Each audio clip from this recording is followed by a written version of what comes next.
automation is in the eye of the beholder.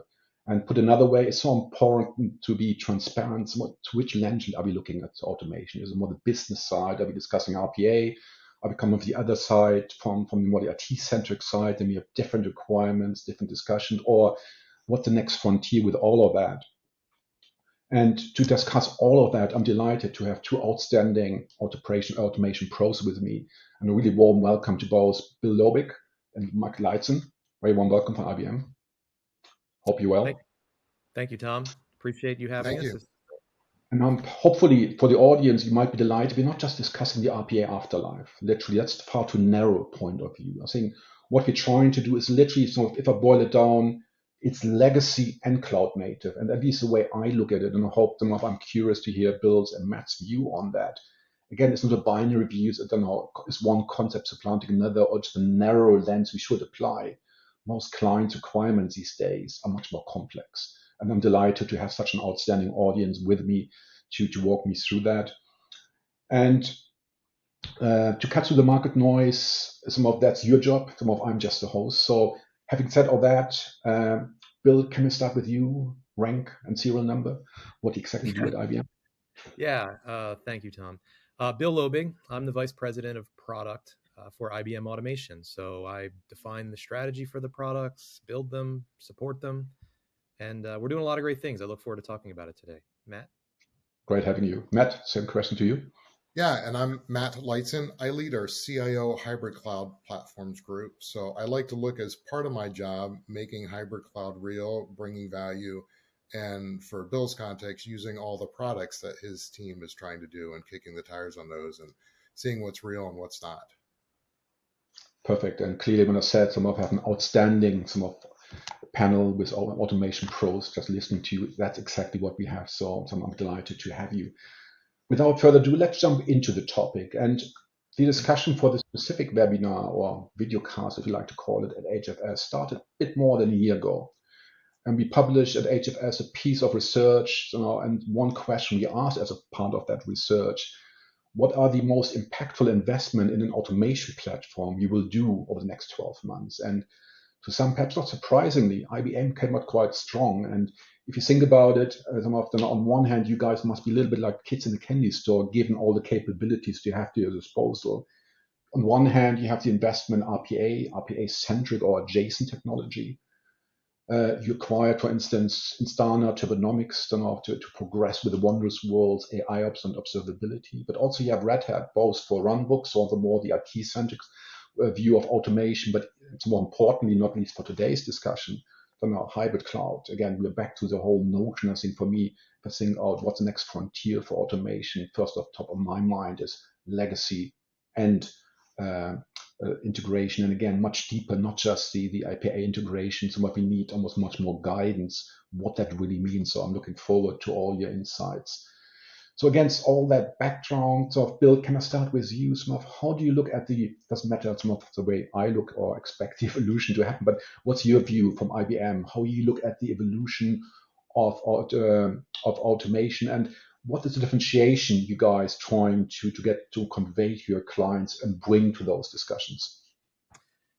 Yeah, absolutely, Tom. Appreciate it. And to your point, RPA does have a finite applicability. And one of the things we're focused on particularly, and I'm going to emphasize our IT automation portfolio and the acquisitions you described we've done around Instana and Turbonomic, and combining that with our organic investments. Look, IBM is a hybrid cloud and AI company. And as we see in the industry, many clients are, the distribution and fluidity of workloads across on-premise to your point of legacy, to new workloads in cloud, and optimizing workload placement across those. The complexity of IT operations has exploded by an order of magnitude. It isn't all just behind your data center anymore. And IT teams need help keeping up with this. And I think that, it's fair to say a lot of the tools that have been built over the years for IT operations assume that something will break and that a person needs to go fix it. Log analytics tools, observability tools. And that's important, and that's there, and that's real, and that will continue. But we're really focusing on making every computable problem automated, allowing computers to do as much as possible. And there's a lot of great examples of that. No, it's a great point. And the way I was saying, and back to my point, automation of the eye of the beholder. And on the business side, it's often the reference point, often is an invoice, a structured piece of information. IT side, much more incidents. Again, somewhat we have to be mindful on the different requirements. But I think in the end, the way we think about it, the evolution, the requirement of customers, are bringing both things together. Because if you don't understand all the telemetry data, some of underpinning your process or your delivery, some of people struggle to make sense of it. But perhaps, Bill, can you help other clients understand, or the audience better understand, what are the outcomes you're trying to deliver with all this innovation and with this differentiation you just discussed? So at the end of the day, the outcomes are less time spent on toil and helping clients reduce their so-called error budget burn rate, right? Spending more time on innovation and productivity than chasing the fires and dealing with those Slack channels that have 1,000 people trying to find that needle in the haystack. And we're doing that by giving clients tools to observe, optimize, and prevent their issues in their environment. And just really briefly about each of those, application performance management, sometimes thought of as observability. You can't manage what you can't see. So that's where it starts. And I recommend clients get a handle on their overall estate as a beginning point. And then optimizing that application supply chain. Every piece of technology in your infrastructure needs to work harmoniously in concert in the right amount and the right frequency and the right to deliver those application outcomes. And you want to make sure you're spending what you need, no more, no less. And this is particularly important with the rise of sustainable IT and green IT and energy consumption. And then ultimately proactive prevention of incidents by finding and detecting and avoiding them before they even occur, to my point about making every computable problem autonomic. No, sounds great. That's great insight. And suffices to say, it's a far cry from the RPA-centric discussion. We often get masked by those discussions, even if you're not discussing IT. And at times I'm struggle, quite frankly, but I'm delighted we have more and more enlightened discussion today, and perhaps not surprisingly. Matt, can I bring in you back to the point on legacy and cloud native? Just building on what Bill was saying, what's some of the insights you glean from the discussion you have with your clients? Can we go a bit deeper again on the outcomes you're delivering? So what's changing, but also fundamentally most close to our heart at HFS, how do we cut through all this market noise around that? Yeah, it's kind of interesting because as Bill was describing everything that he's hoping clients will achieve, he's like describing a day in my life. We've got incidents, we've got applications that are complex, that are, we'll call them our heritage applications, some of the most critical things that run our business that maybe they were built a couple decades ago, and even some cases 30, 40 decades ago, 3-4 decades ago. And then at the same time, we've got all these hyper modernized, componentized applications, and I've got to know everything that's going on. And I want to give the right things the right resources. I think one of the things that we found is, I think maybe 10, 15 years ago, application teams were really good at doing performance engineering, planning, understanding what their peaks and valleys were going to be in their workloads. And then the cloud came on.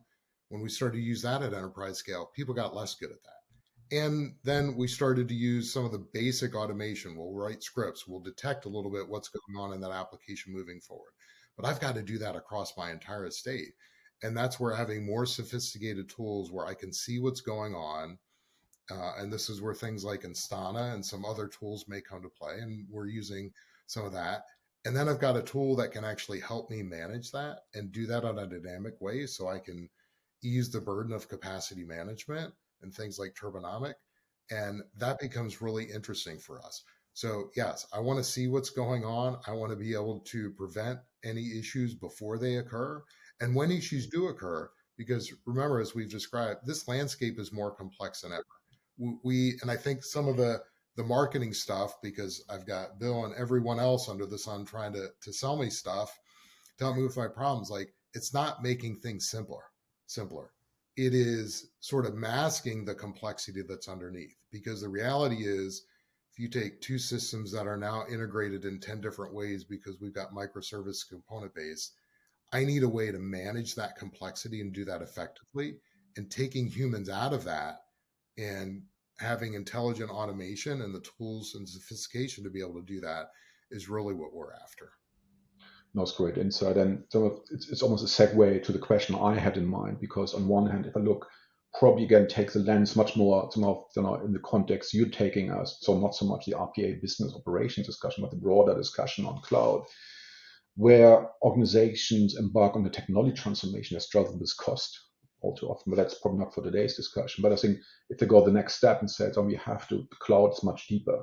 It's about business transformation. What we see all too often, it's a struggling to capture value from the investment. I think part of that, and that's building what you said, from the outside in, being an analyst, I think we need to be much more honest. And while we have to articulate what the value of cloud or even cloud native is, but we have to be clear some of why clients are embarking on it, and also be honest, operationalizing or having operation for that.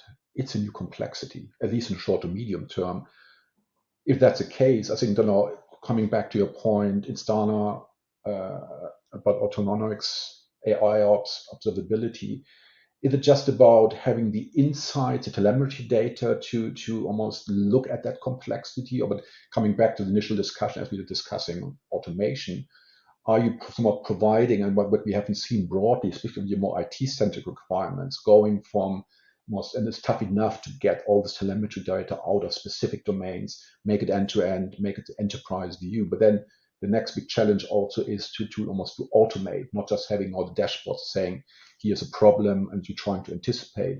Is that where you're heading, or that almost the next evolution probably still out?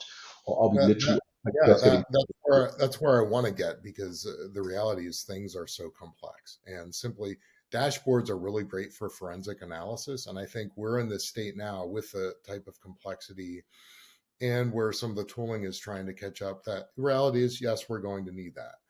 But we've, for example, in our use of Turbonomic, now we've got that taken, I think, like 45,000 actions in our OpenShift environment a month. My humans could not keep up with that. We started with basic t-shirt sizing of what does an application team need. We defaulted everyone to medium. They could request bigger if we saw that they didn't need as much. Yeah, we gave them a little chart that would show you don't need as much, and that got the right behavior. But then when we're able to reclaim terabytes of memory, because we're able to have the tools dynamically do that, and that rate and pace, I mean, you think about it, that's like 1,000 actions per day, more than that it's performing on the environment.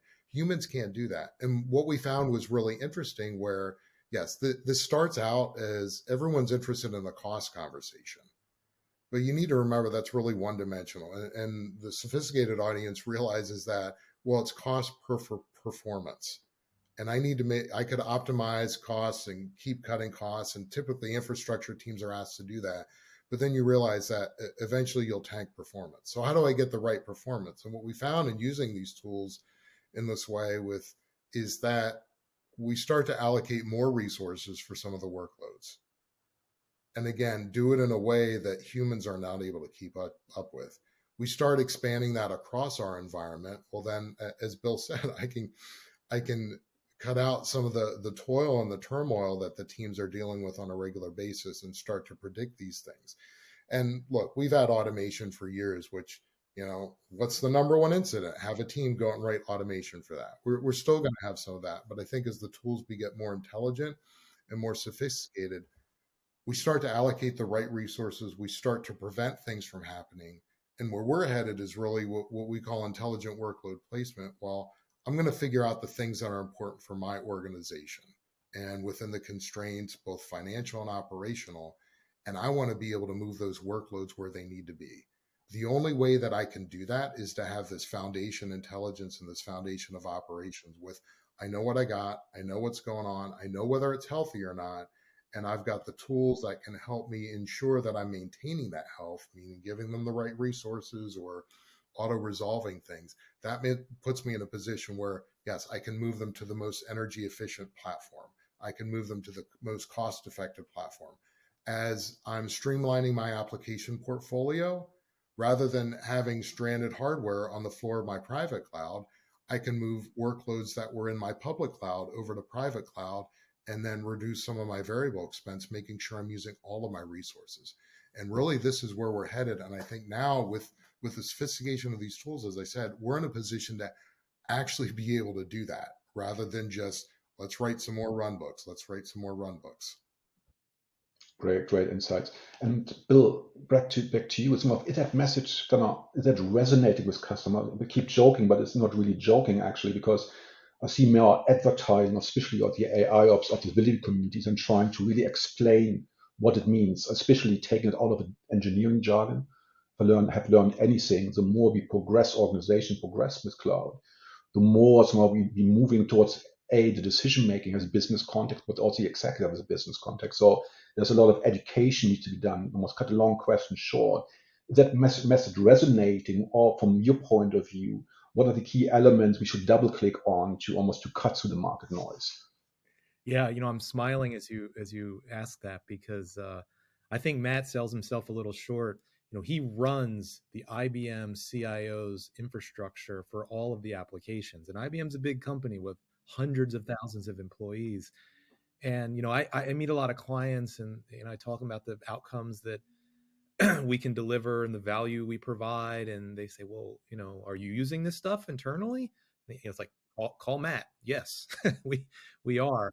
But to your point, look, we're focused on making it real. There's a lot of buzz, a lot of hype, AI. It's like, if you don't say it, you're somehow legacy. What does it really mean? And it is resonating. And in fact, we have more clients driving successful outcomes with this than Matt. Although Matt's, we love Matt.